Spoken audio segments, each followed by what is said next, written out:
E aí, galerinha dos quartos anos, tudo bem? Vamos para mais uma sexta-feira de estudos. Nós já estamos na reta final, estamos terminando o ano. E eu vou pedir para que vocês não se esqueçam que hoje, sexta-feira, é o último dia para vocês entregarem todas as atividades que vocês tiverem em casa, tá? A escola abre às 7h30 da manhã, fica aberta das 7h30 às 11h e do meio-dia às 4 da tarde, tá bom?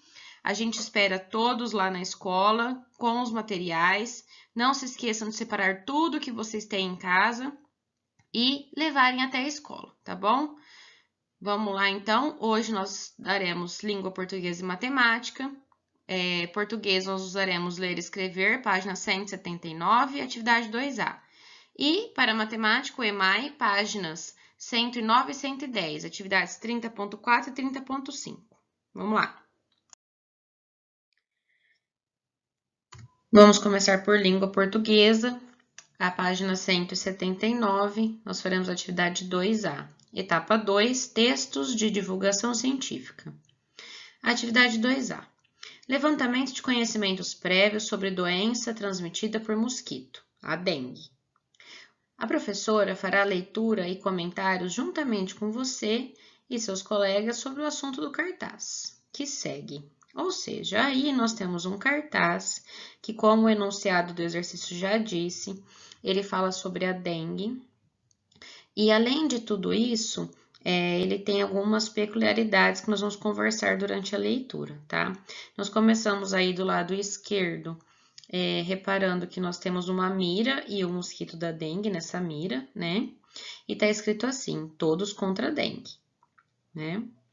E embaixo, que nós vamos ver o título, né? Que ele está em letra maiúscula, inclusive, assim como o subtítulo que vem embaixo, nós já vimos na matéria sobre jornal, que isso significa, né? O quanto é importante a letra que é escrito, as cores são importantes também para chamar ou não a atenção. E tá escrito assim, bem grande, a dengue pode ser grave, fique atento aos sintomas. Febre acima de 38 graus, dor no corpo, de cabeça, nos olhos, desânimo e cansaço. Fiquem alerta para os sintomas de gravidade da doença. Aí, quando ele vai falar da gravidade da doença, ele coloca numa outra cor, coloca em vermelho. Então, preste atenção nisso que já já a gente vai falar sobre o exercício que vai precisar, tá?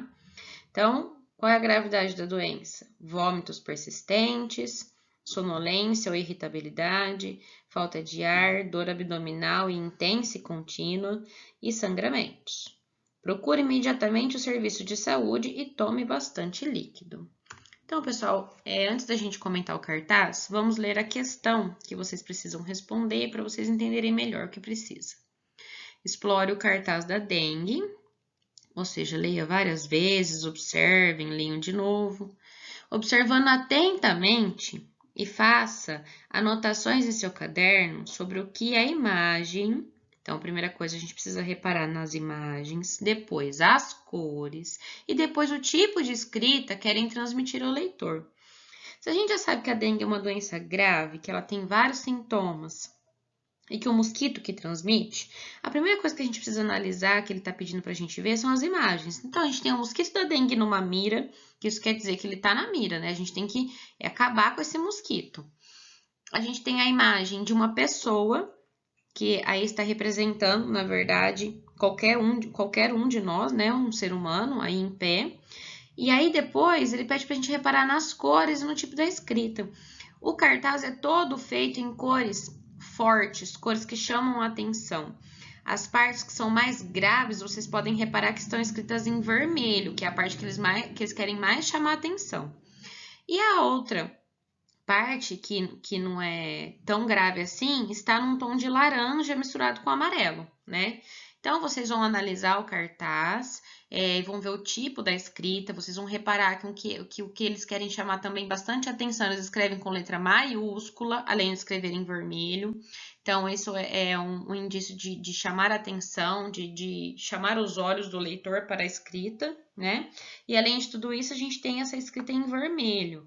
Então, prestem atenção. E aí, vocês vão escrever com as palavras de vocês o que vocês acham que esse cartaz quer transmitir com tudo isso, tá? Na parte de matemática, nós temos duas páginas. É o EMAI, nós faremos as páginas 109 e 110, as atividades 30.4 e 30.5. Nós vamos começar, obviamente, pela 109.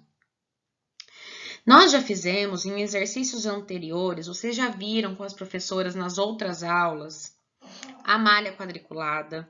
Como que nós fazemos para medir essa malha quadriculada? Na sexta-feira passada, nós fizemos um exercício juntos sobre um caminho de uma escola. Eu até pedi para que vocês montassem, para que vocês somassem em metros, quantos metros ela gastaria para chegar em tal lugar, quantos metros ela gastaria para chegar em outro lugar.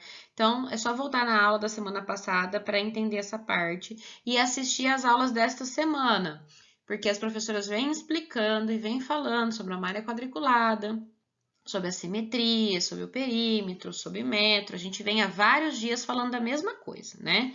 Então, vocês vão tirar de letra aí o exercício. Mas vamos lá. Primeira atividade é a 30.4, número 1. Os alunos dos quartos anos foram consultados para a escolha do novo formato do jardim da escola. Um grupo desenhou a seguinte figura. Então, nós temos uma figura desenhada aí numa malha quadriculada que vocês já estão cansados de ver, né? Aí, na letra A, ele diz o seguinte. A figura que foi desenhada é simétrica? Então, a gente não pode esquecer que o que tem simetria quer dizer que são elementos que são iguais, que estão feitos igualmente, certinhos. A simetria tem a ver com igualdade, né? Tem a ver com as partes estarem simétricas, ou seja, as partes estão iguais, estão bem feitas. Então, a figura foi desenhada, a figura que foi desenhada, ela é simétrica? Se sim, por quê? E se não, por quê? B. Desenhe com lápis colorido alguns eixos de simetria dessa figura. Eu sei que vocês já viram isso, mas eu coloquei uma imagem para ajudar a elucidar para vocês. As figuras simétricas e o eixo da simetria é essa parte pontilhada. Então, vocês vão fazer aí com o lápis colorido de vocês. O eixo da simetria, do mesmo jeitinho que nós estamos vendo aqui, ó, na parte pontilhada. Vocês vão riscar na figura de vocês aí da malha quadriculada, olha os eixos aqui. E vão observar aí quais são esses eixos na figura que vocês têm, tá? Vou desenhar com lápis primeiro, depois observar. Número 2. Se cada quadradinho dessa malha, que tá aí, quadriculada, ela representar um quadrado de 1 metro de lado, responda. Então, vamos pensar que cada quadrinho que a gente tem nesse papel aí, que está representado para a gente ver, representa um quadrado e ele tem 1 metro de lado. Responda, de lado. Cada lado do quadrado tem 1 metro. Letra A. Quantos metros quadrados de área terá o jardim? Então, o metro, a gente não pode esquecer que ele é representado pelo símbolo M. E ele vai ser a medida do comprimento, tá? Então, vocês vão somar aí tudo para ver quantos metros de área terá o jardim. Farão a continha, tudo certinho, sabendo que cada lado do quadrado tem 1 metro, tá? Aí vocês vão calcular da forma que vocês acharem mais fácil de calcular. Letra B. Qual será o valor do perímetro em metros desse jardim? Então, o perímetro a gente já viu que é a medida do contorno da figura geométrica. Então, a gente precisa pensar que ele, aqui na letra B, ele quer só o do jardim. O jardim é essa parte que está em verde, tá? Porque eles escolheram um formato do jardim e essa parte da figura que está em verde é a parte do jardim. Então, aqui, na verdade, ele quer o valor do perímetro em metros só do jardim, ou seja, só desses quadradinhos que estão em verde, tá? O perímetro é a soma dos lados. E ele quer saber, então, em metro que vai dar essa parte verde só, tá?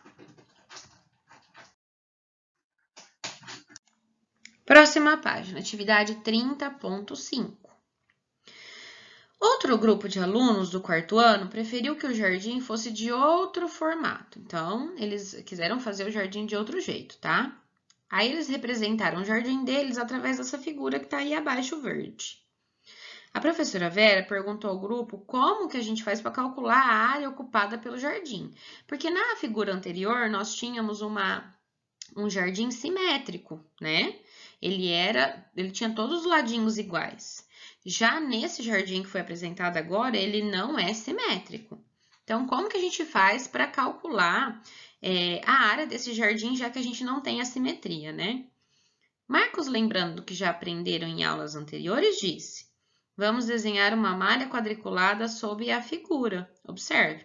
Então, eles pegaram esse formato, que não é simétrico, e colocaram em cima da malha quadriculada. Por quê? Porque os quadradinhos da malha são simétricos. Você tem os ladinhos iguais. Então, para facilitar, para fazer a soma aproximada, o que isso quer dizer? Que não tem como fazer a soma certinha. O exercício não quer isso. Ele quer que você... A soma não, desculpa. A contagem da área. O exercício quer que vocês calculem a área aproximada. Vocês vão ver aqui embaixo. E não o resultado exato, tá? Porque está em cima de uma malha quadriculada, uma figura assimétrica. Ou seja, ela não é certinha de lados iguais. Então, não tem como a gente calcular a forma exata. Já na figura anterior, o jardim deles tinha um formato simétrico, então tem como analisar, né? E continuou perguntando aos amigos: se o quadradinho da malha representar 1 metro de lado, qual será a área aproximada desse jardim? Então, se lembrem que a gente não vai chegar a um valor exato, a gente vai chegar a um valor aproximado. E cada lado desse quadradinho da malha tem 1 metro. Então, se vocês pensarem que cada quadradinho tem de lado 1 metro, quantos metros aproximadamente terá essa figura? 10 metros quadrados, 20 metros quadrados ou 30 metros quadrados? E qual resposta você acha que os amigos de Marcos escolheram? Por quê? Então, vocês vão escolher certinho, fazer as contas certinho, tá? E depois vão dizer aí como vocês chegaram a esse resultado, qual a opção A, B ou C que vocês acham que os amigos do Marcos escolheram e por quê, tá bom? Pessoal, tenham um excelente final de semana. Mais uma vez, não se esqueçam de devolver os exercícios aos professores no dia de hoje, que é o último dia. E um excelente final de semana. Até a semana que vem, tá? Um beijo.